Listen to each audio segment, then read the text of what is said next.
तो क्या आपने कभी सोचा है, जब हम एक वेरिएबल को एक फंक्शन के अंदर डिक्लेयर करते हैं एंड हम उसको ट्राई करते हैं बाहर यूज़ करने का, तो हमें एक एरर देखने को मिलता है कि the variable is not defined.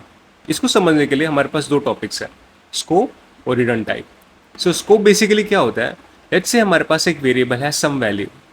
अब इस वैल्यू को मैं कितनी ही बार प्रिंट करवा सकता हूँ और इसके साथ कुछ भी कर सकता हूँ, या मैं कितनी भी बार प्रिंट वैल्यू लिख दूँ तो हम इसको यूज़ कर सकते हैं। बट सिमिलरली अगर मैं सेम चीज़ इसके बाहर करूँ तो हमें एक एरर देखने को मिलता है, which is name sum value is not defined. तो ऐसा इसलिए होता है क्योंकि सम वैल्यू इस फंक्शन के अंदर डिक्लेयर्ड है।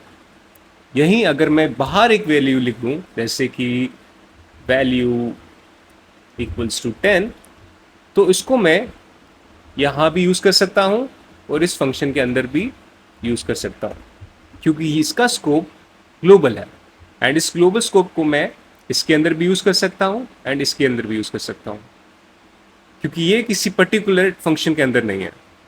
लेट्स से यहाँ पे हमारे पास दूसरा कोड है जहाँ पे हमें बेसिकली सम की वैल्यू को बाहर रिटर्न करवाना है। तो उसके लिए हमने दो पैरामीटर लिए, ए एंड बी, एंड उनको हमने एक सम वेरिएबल के अंदर स्टोर करवा दिया एंड हमने यहाँ से उस सम को रिटर्न करवा दिया।